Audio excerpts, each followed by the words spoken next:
അതുകൊണ്ട് ഐസക്ക് കേരളത്തിൽ ഞങ്ങളുടെ ഒരു ഉത്തരം പറയണം.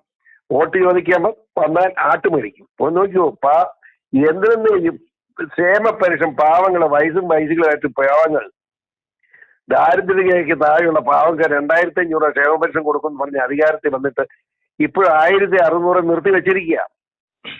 ഹലോ CPM തെരഞ്ഞെടുപ്പ് പട്ടിക പുറത്തുവിട്ടിരിക്കുകയാണ്. പത്തനംതിട്ടയിൽ തോമസ് ഐസക്കിനെയാണ് BJP സ്ഥാനാർത്ഥിയെ താങ്കളുടെ പേരും അവിടെ വരണുണ്ട്. അപ്പൊ താങ്കൾക്ക് ഒരു എതിരാളിയാണോ ഈ Thomas Isaac? Praise the Lord. ഇത്രയും ദുർബലനായ ഒരു സ്ഥാനാർത്ഥിയെ CPM പത്തനംതിട്ട കൊണ്ട് ഇട്ടു എന്ന് പറഞ്ഞതിന് അർത്ഥം PCOന്റെ വിജയം ആത്മാർത്ഥമായി CPM ആഗ്രഹിക്കുന്നു എന്ന് തന്നെയാണ് ഞാൻ കണക്കാക്കുന്നത്.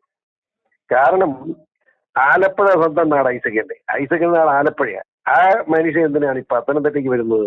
ആലപ്പുഴ MP ആരിഫിനെ നിർത്തിക്കാണ് ആലപ്പുഴയിൽ. ആ വേറെ സ്ഥലമുണ്ടല്ലോ. ഈ പത്തനംതിട്ടയിൽ പറഞ്ഞ കാര്യമുണ്ടെങ്കിൽ ഇതൊന്നും ഇതിനൊക്കെ അതീതമായ ഒരു കാര്യമുണ്ടെന്ന്. 4,50,000 കോടി രൂപ കേരളം കണക്കണിയില്ല. മനസ്സിലായില്ലേ? ഈ കേരള സംസ്ഥാനത്ത് ഓരോ വ്യക്തിക്ക് എത്രായിരം രൂപ വെച്ച് കടവാണ്. ഇതാരുണ്ടാക്കിയതാ? ഐസക്കല്ലേ. കിഫ്ബി എന്ന് പറഞ്ഞ ഇടപാട് തന്നെ ഐസക്കിന്റെ അല്ലേ. കേരളത്തെ മുഴുവൻ കടം മേടിച്ച് മുടിച്ച് നശിപ്പിച്ചിരിക്കുകയല്ലേ. ഒരു പ്രത്യുത്പാദന മേഖലയിൽ കടം മേടിച്ച് ഉപയോഗിച്ചാൽ ആ കടത്തിന് പലിശ കൊടുക്കാനും പറ്റും. ഇപ്പം കേരളത്തിന്റെ വരുമാനത്തിന്റെ 80% കടം കൊടുക്കുക, കടത്തിന് പലിശ കൊടുക്കുക. 20% പോലും 20%, 17% ഈ നാടിന് വേണ്ടി കിട്ടുന്നത്. കേരളത്തിലെ വരുമാനത്തിന്റെ 83% പലിശ കൊടുക്കാനാണ്. ഇതെവിടെ പോയി കേരളം? ഈ കേരളം തുടർച്ചയിൽ പിണറായി വിജയൻ മാത്രമല്ല, അതിന് ധനകാര്യമന്ത്രി ഐസക്കും തുല്യ പങ്കാളിയാണ്. അല്ലെങ്കിൽ തുല്യ വലിച്ച കൂടിയ പങ്കാളിയാണ്. അതുകൊണ്ട് ഐസക്ക് കേരളത്തിൽ ഞങ്ങളുടെ ഒരു ഉത്തരം പറയണം. വോട്ട് ചോദിക്കാൻ വന്നാൽ ആട്ടുമേടിക്കും. ഒന്ന് നോക്കിയോ, എന്തിനും ക്ഷേമ പെൻഷൻ പാവങ്ങളെ വയസ്സുകളായിട്ട് പാവങ്ങൾ ദാരിദ്ര്യരേഖയ്ക്ക് താഴെയുള്ള പാവങ്ങൾക്ക് 2500 ക്ഷേമ പെൻഷൻ കൊടുക്കുമെന്ന് പറഞ്ഞ് അധികാരത്തിൽ വന്നിട്ട് ഇപ്പോഴും 1600 നിർത്തി വെച്ചിരിക്കുക. ആ 1600 കൊടുത്തിട്ട് 6 മാസമായി. അറിയാമോ? ക്ഷേമ പെൻഷൻ കൊടുത്തിട്ട് 6 മാസം. എവിടുന്ന് കൊടുക്കാനാ ഇനി? 6 മാസത്തെ ക്ഷേമ പെൻഷൻ കൊടുക്കുന്ന എത്രയോ പാവങ്ങൾ പട്ടി കിടക്കുന്നു. മരുന്ന് മേടിക്കാൻ കാശില്ലാതെ ബുദ്ധിമുട്ടുന്നാണ്. ഗവൺമെന്റ് ആഴ്ച മരുന്നുമില്ല. ഇത്രയും ക്രൂരമായ ഒരു ഭരണം നടത്തിയ ഐസക്ക് പട്ടിലേക്ക് വന്നത് എനിക്ക് ഇഷ്ടമല്ല. അത് ശബരിമല അയ്യപ്പന്റെ നാടായത്.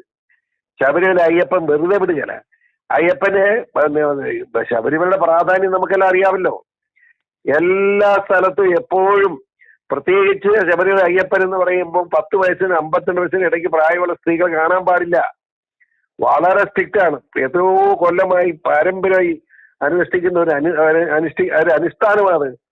അത് തകർക്കാൻ നോക്കിയത് ഐസക്കിന്റെ നേതാവ് പിണറായി. ഐസക് എന്ന മന്ത്രിയായിരുന്നല്ലോ. ഐസക്കിന് ശബരിമലയോട് ബഹുമാനോടെ പറയണ്ടേ? പിണറായി, താൻ ചെയ്യുന്നത് ശരിയല്ല, അത് ചെയ്യരുത്, തുണിയില്ലാത്ത പെണ്ണുങ്ങൾ അങ്ങോട്ട് കയറ്റിക്കൊണ്ട് പോകരുത്, അത് പറയണ്ടേ? അത് പറഞ്ഞില്ലല്ലോ. പറഞ്ഞില്ലെന്ന് മാത്രം അതിന് കൂട്ടുവയ്ക്കല്ലായിരുന്നു പബ്ലിഷമായിട്ട്.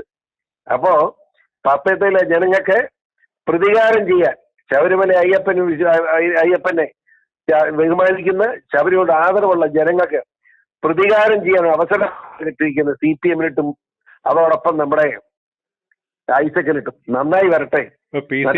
PC ജോർജ് ജയിക്കാൻ വേണ്ടി CPM മനഃപൂർവ്വം നിർത്തിയാണോ തോമസ് ഐസക്കിനെ? അന്ന് എന്റെ അഭിപ്രായം, ഞാൻ ജയിക്കണം എന്ന് പറഞ്ഞ് നിർബന്ധം ഉണ്ടെന്നിരിക്കും. അദ്ദേഹം ഐസക്കിനെ പോലും ദുർബല സ്ഥാനാർത്ഥിയാക്കുമോ? എന്റെ ഒരു വിചാരം, ഞാൻ ജയിച്ചോട്ടെ. കാരണം ഇത്രയും കൊല്ലം നിയമസഭ ഉണ്ടായിരുന്നതല്ലേ.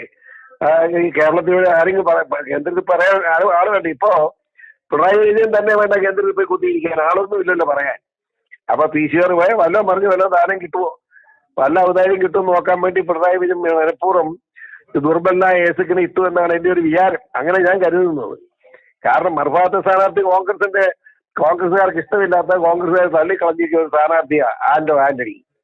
അയാൾ നിൽക്കുന്നില്ല എന്ന് ഓടിയിട്ടും ബലമായിട്ട് പിടിക്കും. കാരണം 15 കൊല്ലമായിട്ട് ഈ നാട്ടിലേക്ക് വരാതെ വെറും വെയിറ്റിംഗ് MLA MP എന്നാ പറയുന്നത്. വെയിറ്റിംഗ് അല്ലാതെ ഒരു സ്ഥാപനവും ഈ പത്തനംതിട്ട പാർലമെന്റ് നിയമത്തിൽ ഉണ്ടാക്കിയിട്ടില്ല.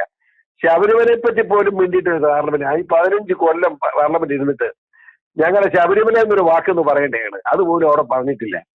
ഇത് ഈ ദുർബലന്മാരെല്ലാം കൂടെ ഇങ്ങനെ വേണ്ടി എന്താ? എനിക്ക് ദൈവം തമ്മിലാണ്ട് ഒരു കളി, ശബരിമല ശാസ്താവിന്റെ ഒരു കളി അല്ല. എന്താ ഇങ്ങനെ ദുർബലന്മാർ എന്ന് വന്നാലേ പാവപ്പെട്ട PC എടുക്കുക. ഞാൻ കോടികളൊന്നും അതൊന്നും കൈക്കൂലി മേടിച്ച് ഉണ്ടാക്കി വെച്ചിട്ട് എനിക്ക് പണം ഇല്ലെന്നും എല്ലാവർക്കും അറിയാം.